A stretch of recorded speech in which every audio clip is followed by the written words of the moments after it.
The following contest is scheduled for one fall with a 60-minute time limit. Making their way down the aisle, Carlos, Mark, Nick, and Remy, the Entrance Ramp Podcast. Hello, and welcome to another episode of the Entrance Ramp Podcast. I am your host, Nick Vega, alongside my co-host, Carlos Rodriguez.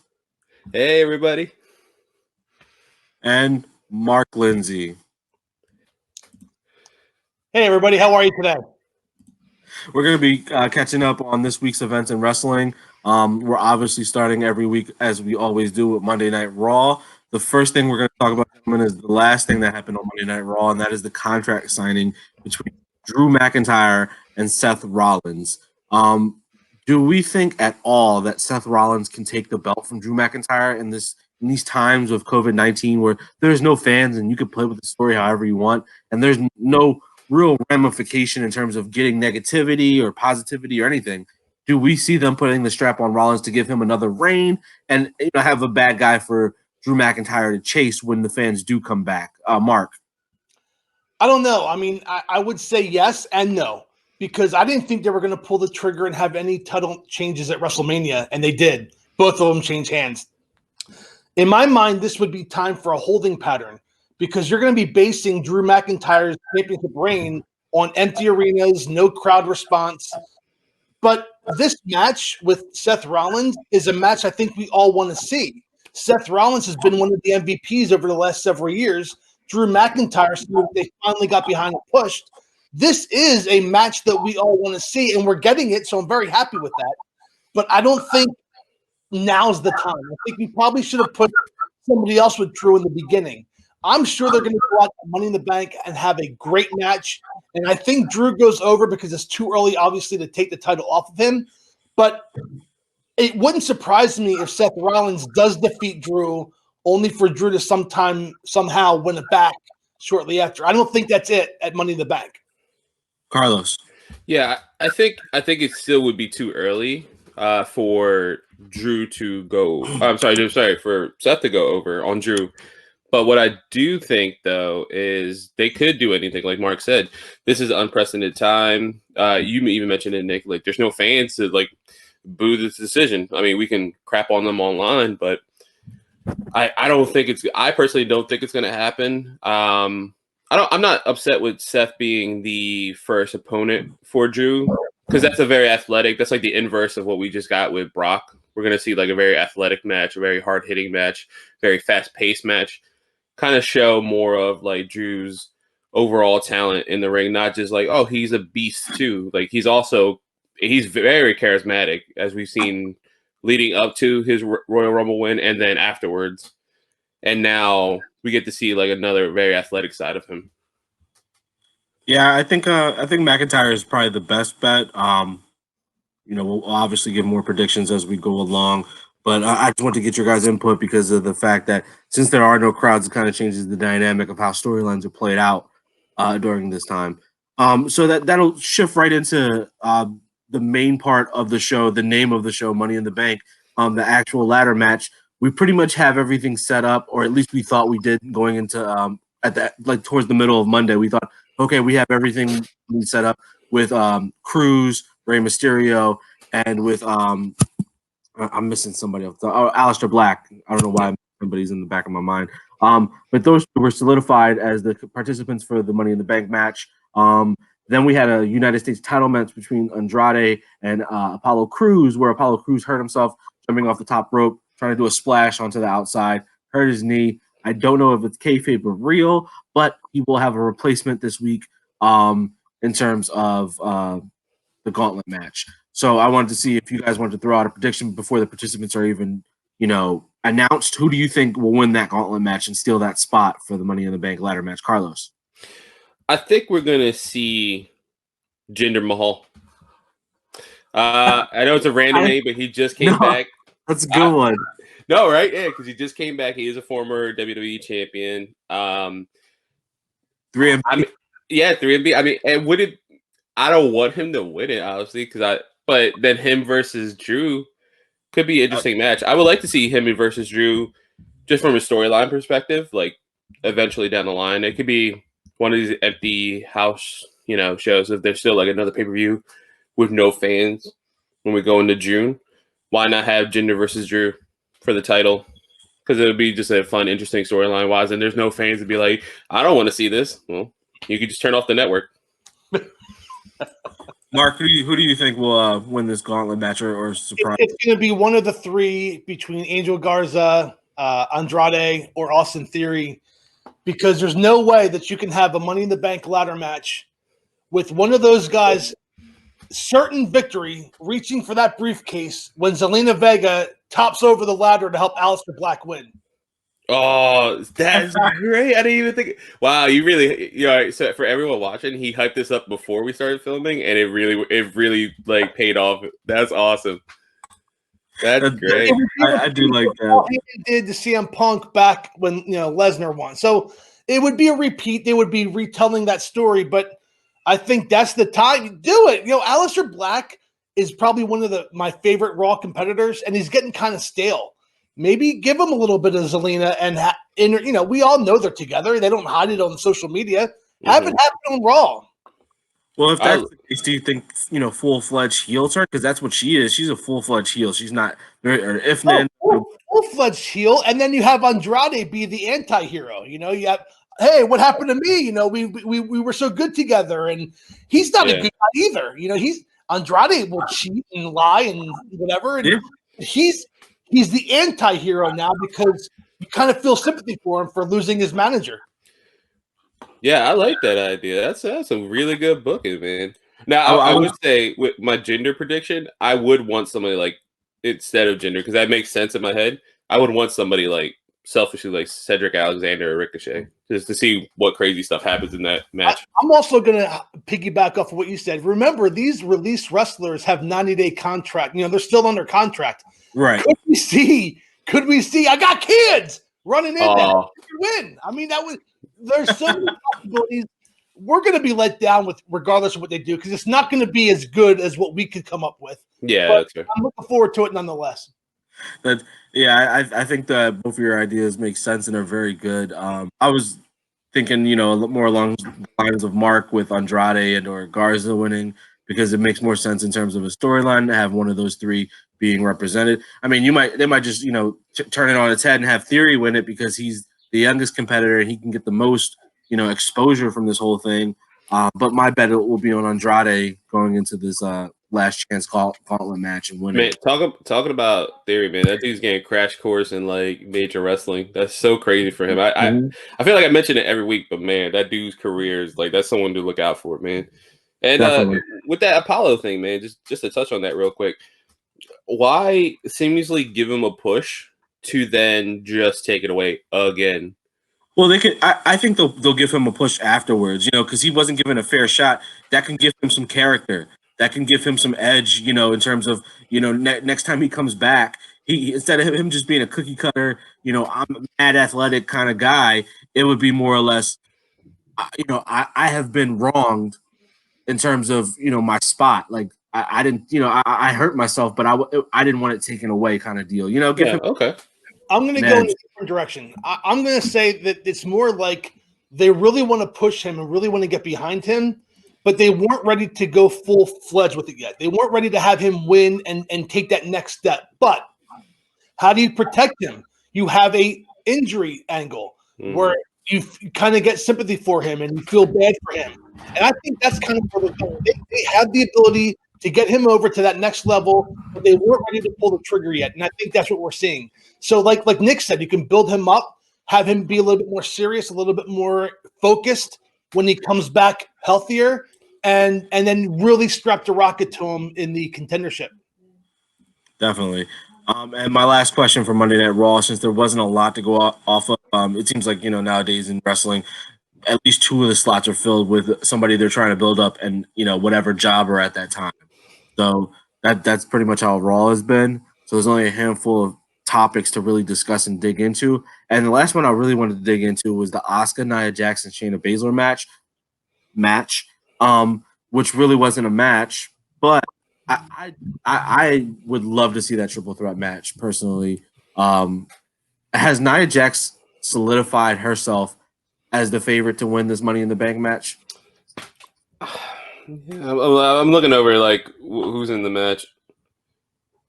Yeah, I guess so. I was just like, You sound so disappointed. I mean, it's just like she. I mean, think about her return like what 2 weeks ago, right? Like right after WrestleMania, like she was like red hot that first week. She had a new finisher that she was given by Paige. She got the Rampage, and everything was all peachy, man. And then she starts talking crap about Ronda, which is fine because Ronda deserved it. And then literally like 2 days later, injures Kairi Sane. Like, all right, so Naya's still being Naya. Like her time away has not helped at all. So I don't know. I'm not happy about her. Like I just want, is she safer in the ring? Like, and when that match started, you text me, I was like, man, if she messes up, man, that's two people who are gonna beat the crap out of her. Like legit, like Asuka is gonna beat the crap out of her, and I believe it. Like I believe Asuka could take her down. I don't know about that. I mean, I'm sure. I'm just in a real fight. Mm-hmm. X still that height and weight don't disappear in real life. This is the one part where like I'm gonna sound very like I guess like male oriented, but like you got like someone in Asuka who has like MMA training, and then we know like how Japanese wrestling is. She's wrestled Minoru Suzuki like to a bloody standstill almost. Like Suzuki won, but man, like she earned respect on that one, and she has MMA training. And then you got like she's a model. Right. Mark, do you think Nia Jax has the clear advantage in the woman's side of things? I don't know who has the advantage, but I can tell you the reason why Asuka's in there is to take the fall. Because they had the Hell in the Cell or the Elimination Chamber, Shayna destroyed Asuka. Nia Jax came back, and she's the hottest thing right now. Asuka's just there to take the pin. I don't know which direction they're going to go, but I hope it's Baszler. Yeah, I'm hoping Baszler as well. Just another way to get in that title picture. But then I like the odds of Baszler with the briefcase because she can attack at any time. That's an easy in my head win against Becky. Well, we'll see. I still think Nia probably is the favorite just because that history between her and Becky Lynch never really settled. You could continue that along with whatever she's got with Ronda Rousey. Maybe they're leading. No offense to Becky Lynch, but I don't know if I would believe a one-on-one match between her and Ronda Rousey, because every time her and Ronda Rousey locked up, she tossed her around the ring. So having a triple threat match with Nia Jax involved, that would open it up for Becky Lynch to win again and be like, hey, I beat you twice, but not one-on-one, and they can continue that narrative. That's just a long-time fantasy booking down. Mm-hmm. So we're going to switch gears and we're going to go to NXT. This week, we're going to, just do a joint by community kind of thing and just tackle what's going on in the world of NXT. So first things first, I want to talk about Dream versus Cole next week. This week's show seemed like a setup for next week's show. So we're doing a lot of predictions in terms of, who's going to win their matches, who's debuting. Yeah, it's almost like a takeover-esque show next week. Yeah, definitely. They have been bangers every week so far for NXT. They have. They've been solid, along with what we'll talk about with AEW. Wednesday night have definitely been the standard bearer for wrestling in the last couple months, maybe the last year or so. Dream versus Cole. Do we think Dream has any shot at winning this title? I mean, I did starting up at the very beginning, but now I'm not convinced at all that this match even means more than anything than Adam Cole putting another notch on his belt. Mark. I stated earlier with the Money in the Bank conversation that I didn't think they were going to pull the trigger on any title changes, and because there was no crowd.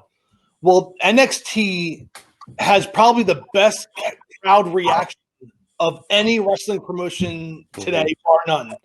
So I do not see any title change, well, at least a world title change, until there's a crowd back in an arena that can give the babyface pop when Adam Cole loses that title. So I say no way. I say if you want to continue the storyline, I'm fine with that. Velveteen Dream is definitely worthy of being a top contender. he's definitely worthy of more than a one-off, but I don't see him winning the title. I see this ending kind of funky, maybe interference, having a rematch inside of a cage or something, and this having it drawn out over the next couple months. But I do not see a title change, and Velveteen Dream will not be the champion yet. Yeah, I'm going to go with Mark on this one. I agree as well, but I think I like the idea of like a best of 3 series with them at least, and maybe that third series by the time we get to it, we have fans safely in the ring, not because Rob DeSantis said, "Yeah, sure, yeah, go ahead next week." I think having that Full Sail crowd or even some kind of takeover crowd would be awesome, especially for Dream. And I think that babyface pop, you're right. Like whoever dethrones Cole deserves that pop. Definitely. And next week in terms of NXT, we have Karrion Kross, Killer Kross, debuting next week. I'm assuming versus a jobber because that seems like the most logical thing to do with somebody debuting. What do we see the projection of Karrion Kross? I'm gonna have to get used to saying that because I like Killer Kross.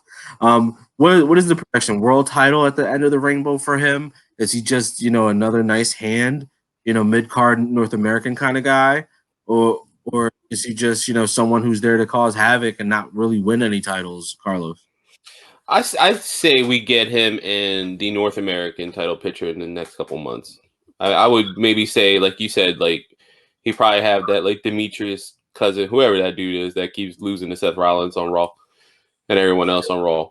That dude probably show up on NXT this week, take the pin on Karrion, and like he'll have a couple of squash matches, which is good because like if you didn't watch Impact or you don't watch AAA, you might not know who Killer Kross is. You might know the name,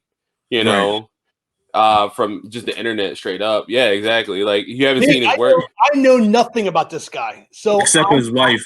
I'm getting Scarlett Bordeaux, yeah, with NXT, and I'm kind of looking forward to it because I mean, we'll mention this later when we talk about AEW, but like I wasn't really familiar with Killer Kross, but now the hype that he's getting, okay, let's see what he can do.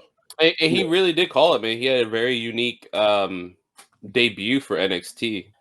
Like just the slow build for him, just in the background, or like at the end of the Gargano match, or the fact that he had a promo at the end of that like stare down, like I thought that was a huge ringing endorsement from Triple H and the rest of the NXT like upper brass to be like, hey, you're one of the next guys, so here you go. I definitely see it like him versus Keith Lee. I think that's something on paper that sounds amazing. That sounds so good. And just real quick, just having Scarlett Bordeaux as his mouthpiece, I think that's perfect.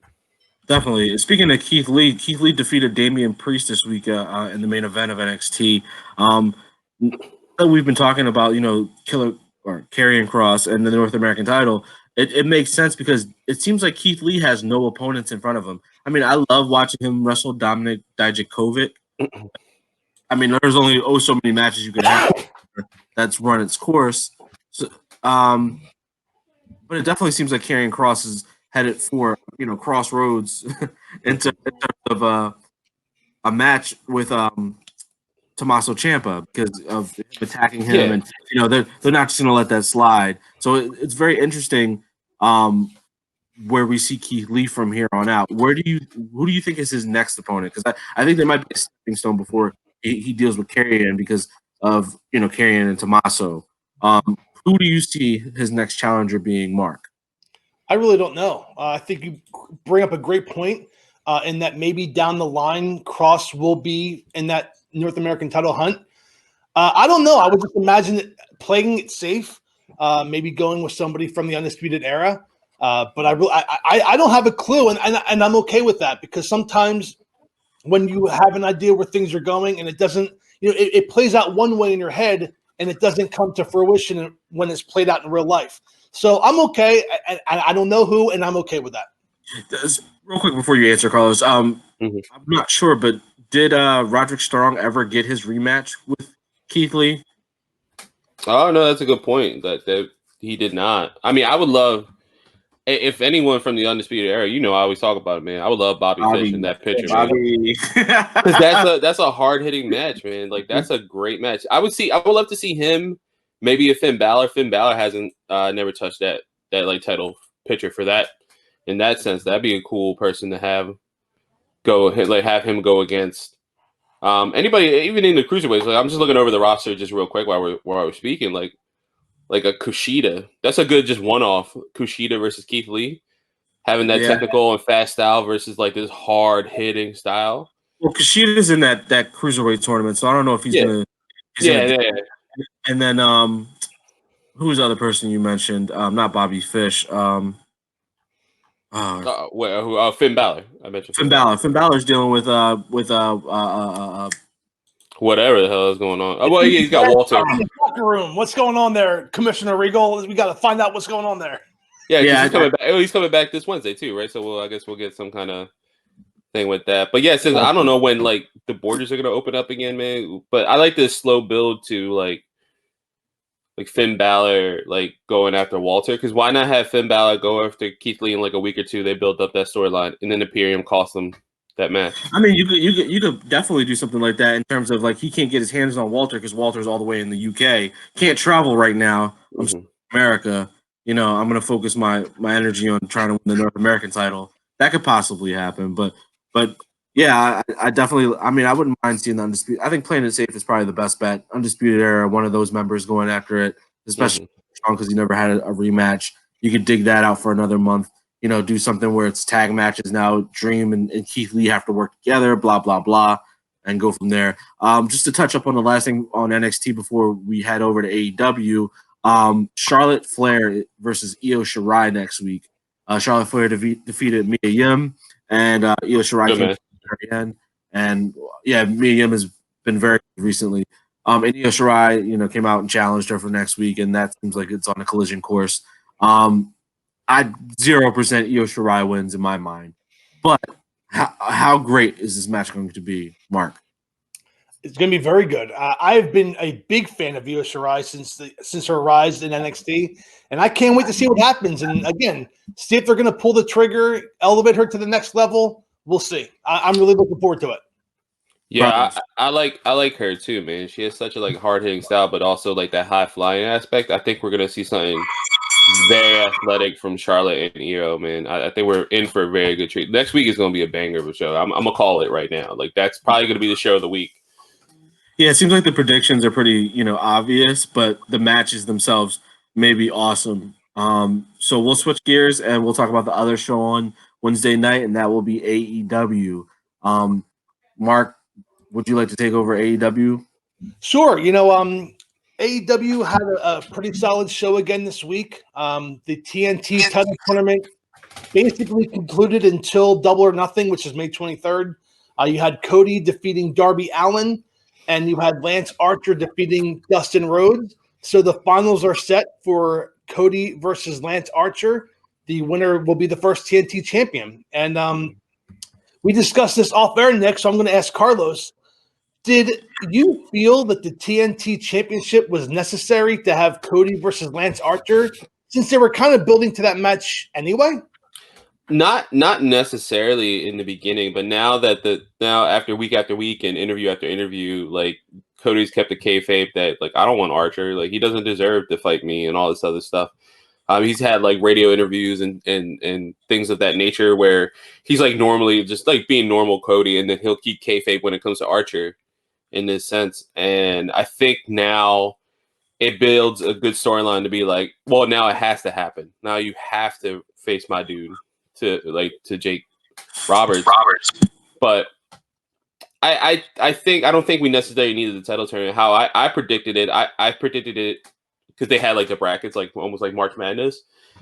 When I made mine was, I think I still have it actually. I believe my finals were Kip Sabian and Darby Allin, because I thought that would be a good showcase for both of them. Yeah, that's how I was. I had Spears going over Cody because of something with Archer. I had Allin being Guevara, Allin being Spears, Kip being Dustin, Colt being Archer because of like Cody, and then Kip being Colt, and then Allin being Kip. That's how I had it, and because I thought it would be a good showcase for Kip and Darby Allin, and obviously at that point we would be like, oh, Darby Allin's going to win because he's the star in the making. now having him lose again to Cody, some people are like not as pessimistic toward it. I don't know. I felt a little wrong by it. It's not wrong like he didn't hurt me or anything, but it's like Darby Allin needs a win and a big win. I know he recently has had wins and he's building up his repertoire of moves like with the Last Supper and effectively hitting the coffin drop and things like that. But he needed that. I think he felt he needed that big win. So it's a little disappointing to me that Cody's in the finals. But you mentioned it before, Mark, like a few weeks back. Cody is the biggest babyface in wrestling right now. So and he can't go after world title. So why not win the TNT title? I mean, I've called this match, from the day the brackets pulled out because it's the only one that makes sense in terms of storyline and booking. Now the question is Cody going to defeat Archer or is Archer going to keep another belt from Cody? I guess we'll discuss that as we go along. But I can see Cody Rhodes definitely in my book taking this. It makes the most sense. He needs it. Yeah, I'm pretty much in the Cody boat myself. Moving on, we had the formation of another tag team. I know Nick is really excited about this. With Kip Sabian and Jimmy Havoc forming a tag team, they took on and defeated the Best Friends, who, in my opinion, were the MVP of this recent tapings. You saw Trent become a possible one solo star. And then, of course, he is a star. He is. And Orange Cassidy has done more in the last month on TV than he has the previous 6 months on TV. So I guess my question is yes, we see a new tag team that could be coming up the rankings, but do you see this as an opportunity to have Trent go solo, Nick? Yes, 100%. But not solo in the aspect that he doesn't have to have his friends with him, but just solo in the aspect of I've been doing all these matches. I've been wrestling Kenny Omega to like almost a time limit draw, and I really don't have much to show for it. And it's not like the Best Friends are the number 1 tag team or the number 2. I don't even know if they're in the rankings anymore. But if I'm Trent, I would break off a little bit in terms of I'll be the star of the group, but I'm still in the group. Right. Yeah, him and Scorpio Sky, especially, not that we're going to mention it, but like Scorpio Sky's had the 2 vignettes over the past 2 weeks. Those two seem like the 2 out of their trios to have the most push moving forward. They seems like they're going to be the stars in the making. I mean, if you watch New Japan, Trent's history with Chaos. He has had amazing matches in Chaos and things of that nature. But I think those are the 2 you're going to have to look forward to in the next couple months to a year. I think he built it up slowly with them.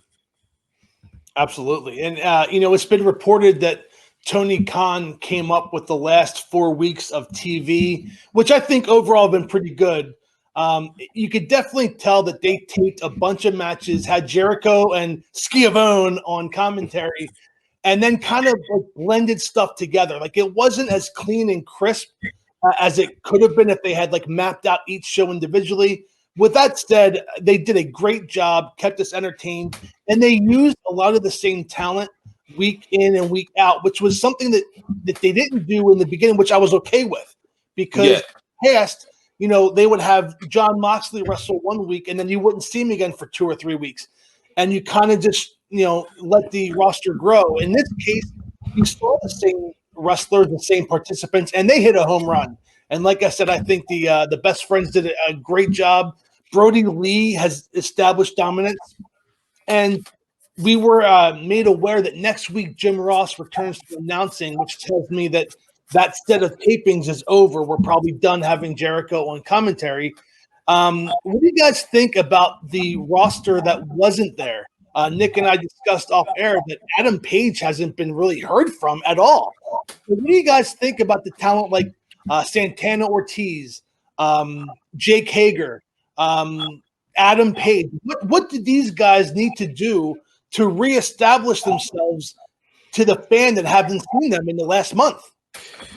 Well, at least with Santana and Ortiz, I think at least we've seen them in the Bubbly Bunch. I know those are comedy spots, and they have been super entertaining, man. All 3 episodes of the Bubbly Bunch, if you have a chance, go on AEW's YouTube, watch them. They're hilarious. But at least we've seen them every week. We've heard from them every week. Jericho's always like showing them off on social media. So if you follow one of them, you'll see the other ones. They really do feel like a cohesive group in and out of AEW.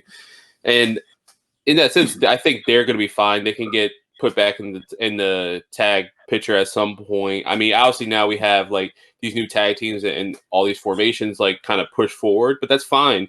We haven't seen the Young Bucks in a while, but if you watch BTE, you see them in that sense. But the weird one is Adam Page. How do you reintroduce Adam Page to us when he's not even been on BTE? He hasn't been on BTE. At least if you watch that, you've seen Private Party on there. Mm-hmm. So you have some exposure to Private Party in that sense. With SCU, you've seen Scorpio Sky the past 2 weeks with the vignettes, and he spoke about SCU, so that's fresh in your mind. How do you reintroduce the tag team champions? Let's not forget, Penny and Adam Page are the tag team champions. How do you reintroduce them? One word: drunk. That's how you drunk. Where have you been? I've just been on a bender. I've been drunk. I know we heard the bell. I just wanted to say real quickly that we are 3 weeks away from Double or Nothing, May 23rd, from an undisclosed location. We'll go over that card when the time is right and when the matches have been announced. But it would be remorse of me not to mention that FTR made an appearance at the conclusion of Being Complete. Is it possible for them to debut at Double or Nothing? That would be great. How about this? How about we do Double or Nothing, right? Just real quick, future booking. We don't obviously know what's going to be the match. Kenny and Paige come out and they're like, how about we have an open match? Let's see. Whoever answers the call, you get a title match. FTR shows up. Everyone online is going to freak out. And they win the tag title. Boom. And that's it. That could connect to exactly what I said. Adam Page come back and he's so out of shape, so drunk, so off the game that, but Kenny Omega's so like, Kenny Omega, I could destroy everyone, Super Saiyan or go berserk type shit. And then open match, FTR comes through, mops the floor with them. Yeah. Now you have that resentment between Page and Omega that leads to that match that was teased, at Revolution. Yeah, and then start building Page against the Elite. Yeah. And then while that's happening, you can have FTR go off into the sunset and wrestle all the other tag teams. Wrestle the Dark Order. I was about to call them the Evil Order. The Dark Order. And whoever else is on that ranking system, and have them run roughshod, and then have those teams be mad that FTR got the immediate rub, and then work for these records. Records are supposed to mean something. You're 0-0 and go right for the belts. But yeah. You Carlos, that's how I would plan it out. Yeah, and then play it off their storyline wise, right? They had like a couple months ago on either when they were on Raw or SmackDown, they had like the nice suits, like they were looking like the Four Horsemen back in the day, and they were like, "Nah, we're too good for everything." And they had the belts. I'm like, do it like that. Like, be like, "Hey, how did you get a title shot?" Like, get out of my face. I'm better than you. I like it. Was that all for AEW? That's all. I just wanted to end on that note because I think it was worth bringing up. I got I got goosebumps at the end of that, man. I was like, I'm so happy. We can edit all this out. Yeah. All right, so we'll jump into our last topic. Our last topic will be Friday Night SmackDown. We'll let Friday Night SmackDown's analyst here, Carlos, take. I love that. I'm gonna put that on my Twitter profile. SmackDown analyst. I'm the analyst. All right, guys. So we had a few interesting shows, for at least segments. So we had. I'm gonna start with the Firefly Funhouse. It was another nice, interesting thing. We had Bray come out and read a story of the Black Sheep to Braun Strowman. Not that it built too much for the match at Money in the Bank, but not to to reiterate again, we have Braun Strowman versus just regular Bray Wyatt, not the Fiend. So that we obviously spoke about this last week. Braun Strowman's going to go over in that match, but I wanted to get your guys' opinion on a future booking idea that popped in my head before we started filming. What if we get Bray loses, but he wins morally in the sense that he gets Braun Strowman back in his headspace, and then Bray is Braun's voice for him because Braun needs a voice. He needs something to. He can't just be his own vocal person. In this sense, that's not his strong suit. His strong suit is being the monster that you see and him run roughshod. Wait. Are you suggesting that Bray Wyatt will help Braun Strowman defeat the Fiend? Wow, no, that could work. Do you have another Firefly Funhouse match?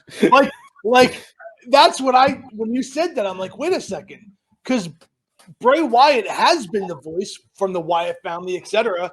Mm-hmm. But we also see these times where Bray Wyatt's like, oh, you don't want to face him, you don't want that, no, he's not in a good mood, and I'm thinking to myself, God, that I hear what you're saying. I'm thinking, wow, what if Bray Wyatt tells Braun Strowman how to defeat the Fiend, and then you have this inner battle with Bray Wyatt and the Fiend, and it's just a whole other movie match between Bray and the Fiend. I mean, we're going. Actually, that would be really cool. That'd be an interesting way. But I would say, you see, saying that storyline, I would save that for when Roman can come back. Because he's the superhero, right? So you have Roman defeat the monster in that way. Like Bray's like, please help me. Like he's taking over. I need help. Like we've seen it before if you watch like comic book movies or Venom or anything like that. That last sentence is the reason why I think Bray Wyatt. I've changed my mind. I think Bray Wyatt will win that title back. Oh, really? You think next week or? No, not next week at Money in the Bank. Just in general. Well, aren't they having a match at Money in the Bank? Yeah, for the title. Okay, that's what I'm saying. I think he'll win that match. Oh, I think he'll win that match just because of the fact if you look at his pattern, he's only people he's really lost to is people he didn't have a beef with previously. If he didn't have a beef with you previously, he lost that match. But every person that he's defeated, we've seen them change.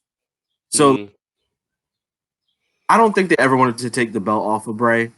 I think they just did because Goldberg is Goldberg. But I think they're going to want to put the belt. I think Fox want the belt back on Bray because he sells. So I see that happening. And then you could have Strowman go back to not talking and just being the monster he was, not just having a catchphrase, just flipping garbage trucks over and running roughshod and doing whatever it is he did. That's my prediction. But I do like your guys' idea with him having, an inner battle amongst himself, Bray Wyatt versus The Fiend. But I think they'll put the belt back on Bray Wyatt just so Roman can come back and be the superhero. Yeah, because that just speaks for him. So that was literally my idea when we were getting into WrestleMania season was Goldberg's not going to win because Bray's going to win. He's going to keep the title. What are we, the 3 months away from win. SummerSlam? Mm-hmm. Yeah, I think that's a great idea. Yeah, 3 months from SummerSlam, have Bray hold the belt, battle Strowman for the next month or two, and then Roman comes back. Yeah, and again, I really am mentally okay with like Bray or the Fiend losing to Roman Reigns. That makes sense. He is a superhero. You built him up the past year to be this superhero.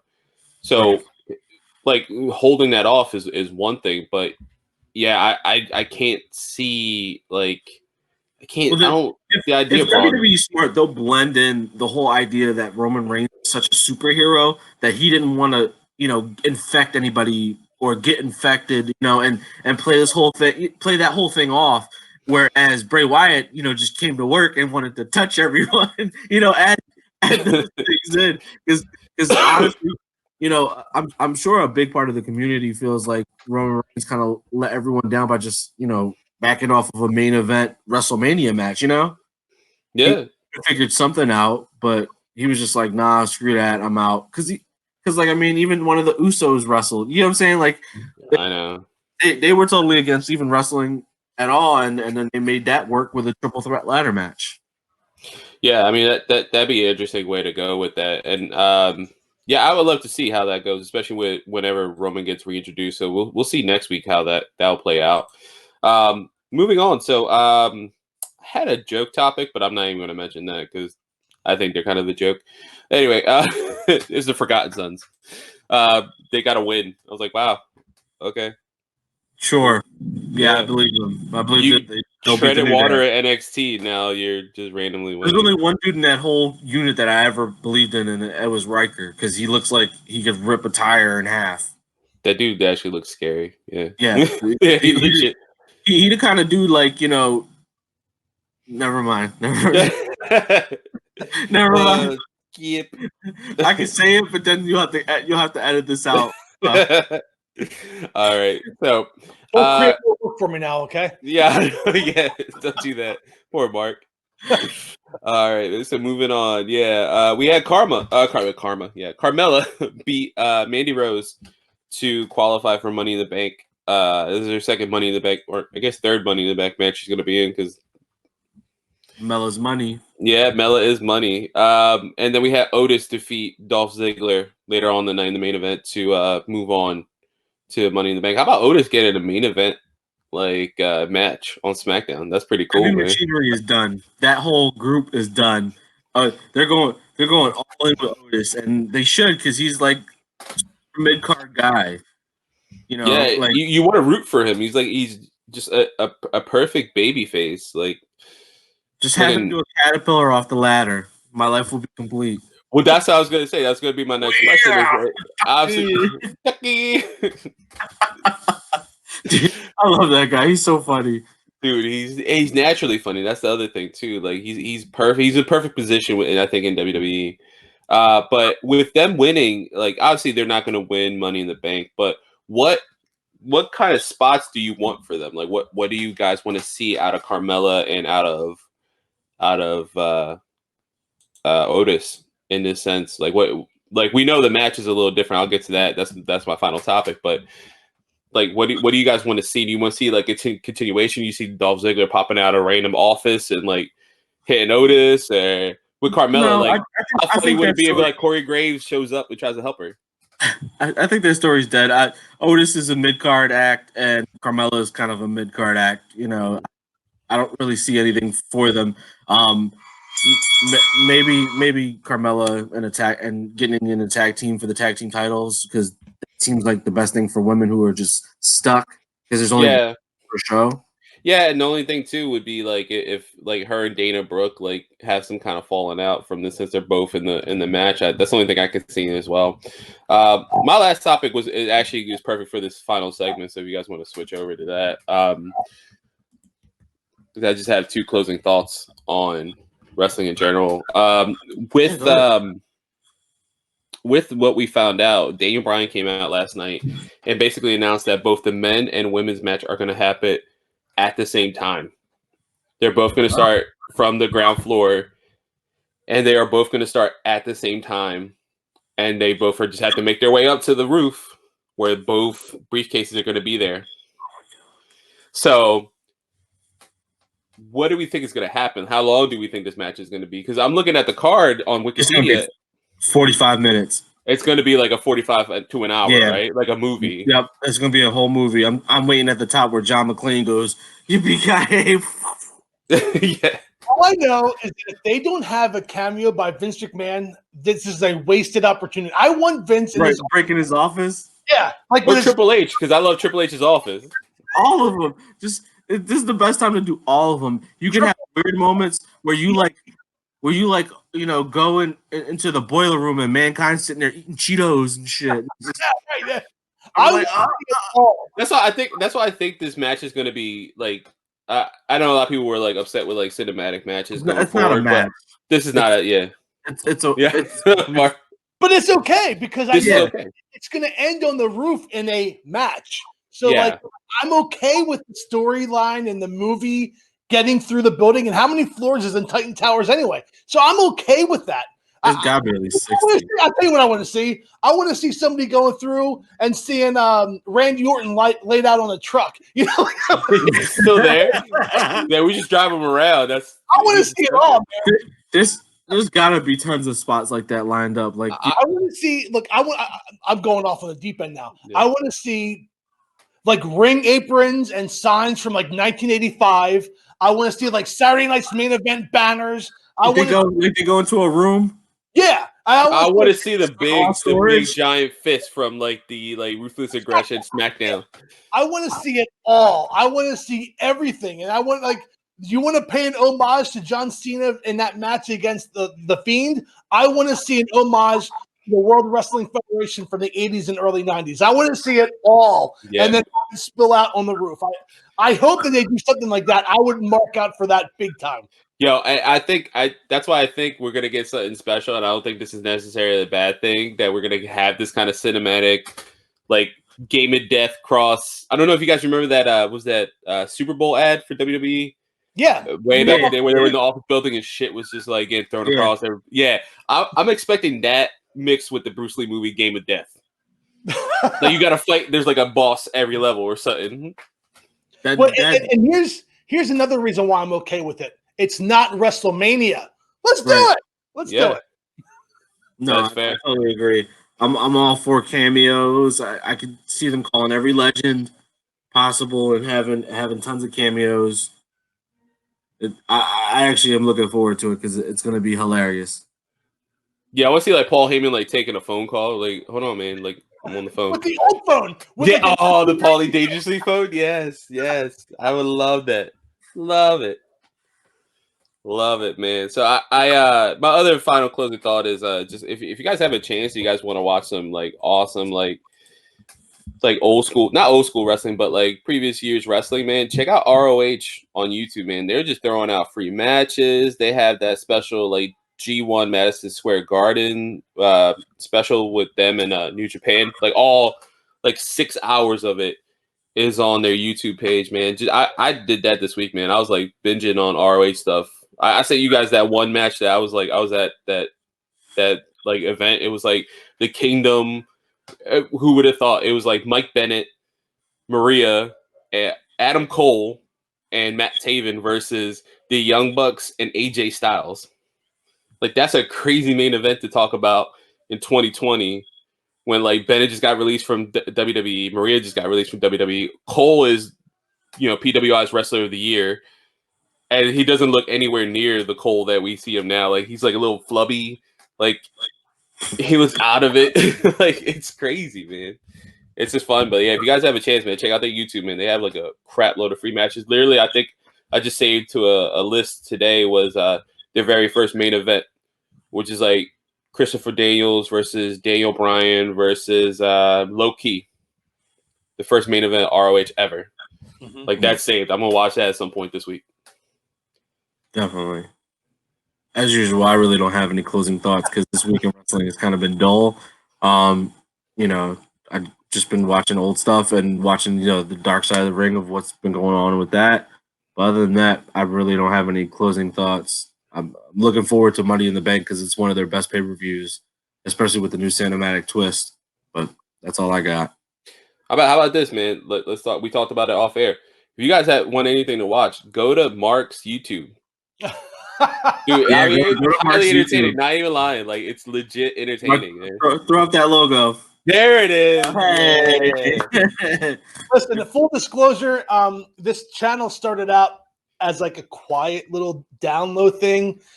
If any of you have a minute and go to this channel and type in Got Mark 76 on YouTube, you will hear me in a very different way than you're hearing me right now. Yeah. My wife thinks I'm going to have an aneurysm with some of the times I do my matches. What I've done is I played WWE 2K19, the video game for PS4. I've created and downloaded wrestlers from WCW 1990. And what I'm doing is I'm doing an entire season from January 1st to December 31st of redoing the year 1990. So what I'm doing is injuries wouldn't happen, angles were different, contracts were different, just redoing the year because Nick and I discussed off camera that Jim Herd kind of ruined WCW in the early 90s, and I'm going to redo that. So what I'm doing is I'm doing a weekly show, about 30 minutes each, with about 3 or 4 matches, redoing angles, redoing storylines, and I'm having a ton of fun with it. It shows too, man. It shows that you're having a lot of fun, man. I started out with like 30 subscribers because I'm part of a network on the PS4 that does this. I'm one of like 10 people that do these kind of shows, and I started out with 50 subscribers, which I thought was wow, that's amazing. I'm now close to 300, and now I'm getting to the point where I want 1,000. I want to monetize, man, because if you get 1,000 subscribers, you can monetize. So I'm having a lot of fun doing it, even though my wife thinks I'm going to die of an aneurysm. So if you, right in the obituary. He But, died what he did love doing. I really love Announcing simulation wrestling from 1990. I just wanted to close out by saying that, this COVID-19 thing has changed the way that we've lived our lives. We've done this podcast now. Video, we had discussed doing a video podcast before, but now with COVID-19, we were kind of thrown into having to do a video podcast and socially distancing ourselves, which I think has turned out to be pretty good for us personally.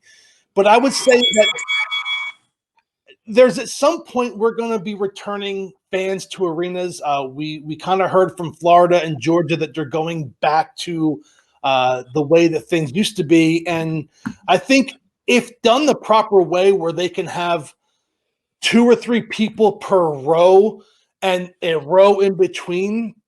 And I don't know. Do you even tempt that? Or do you have like a 10,000 seat arena with 1,000 fans in it? I don't know how you do that.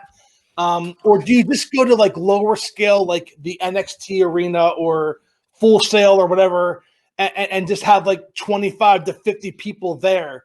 I don't know how you go about doing that, but I'm interested in seeing how that transpires in the weeks to come. What do you guys think of that? Like bringing AEW to the whatever club that is in Jacksonville and only having like 50 people versus the wrestlers in the stands. I'm not a fan of like how we got there, especially with like Rob DeSantis. Like, he's just.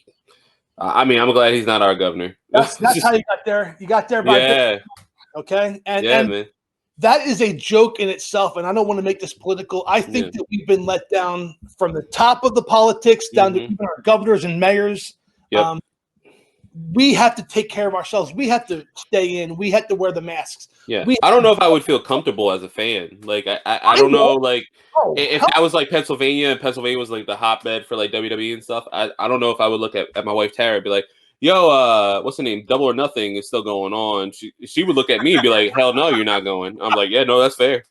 I just told Nick earlier that Nick has been the MVP getting all these pay-per-views for AEW, and I'm like, now I probably have to shell out the $50 because I'm not going to go over anybody's house to watch it. I'm going to stay home.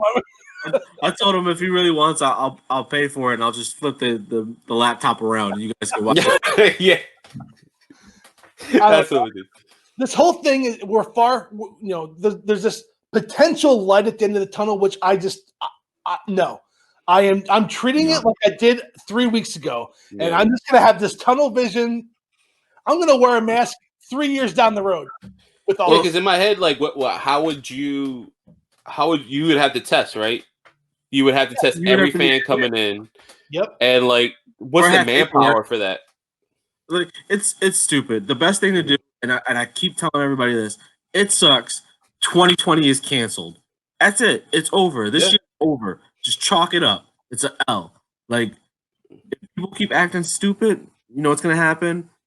We're going to not have a 2021. We're not going to have a 2022. It's going to continue to go because we don't know how long this virus is going to go along. And it's only been so low in terms of numbers of cases and deaths because everybody's been smart enough to social distance for the most part. But I'm not getting too political. Look, I want to make it like a little joke of this because I know Nick will understand. I was out just grabbing groceries. I'm at the stoplight, you know what I mean? Just waiting. I live in like close to the hood, kind of where I grew up in North Philly. I saw these dudes on dirt bikes. I'm like, really? Do you not care? Like, Broad Street wide open, bro. I see it here every day. I got friends that live on the boulevard. I'm sure you guys have heard cars and I'm on the boulevard. My front window faces the boulevard. And there are so many people out driving out there that are not practicing social distancing. It's become somewhat of a joke. I saw a bunch of bikers on Saturday night running to grab like some like last minute grocery stuff.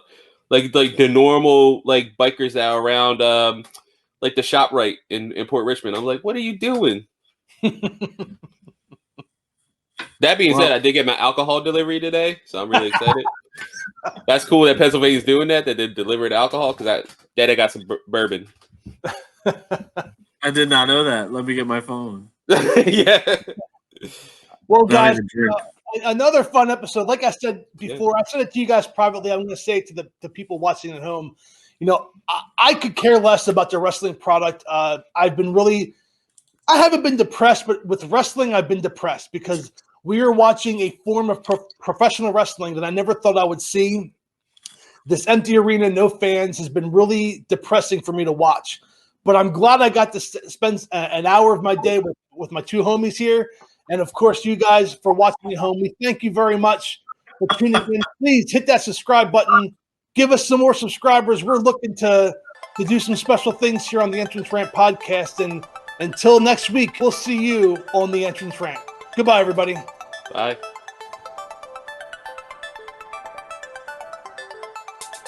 Thank you for listening to the Entrance Rant Podcast. Please like us on Facebook at the Entrance Rant Podcast. Follow us on Twitter at the Entrance Rant Pod, and subscribe to us on YouTube by searching for the Entrance Rant Podcast. We'll see you next time.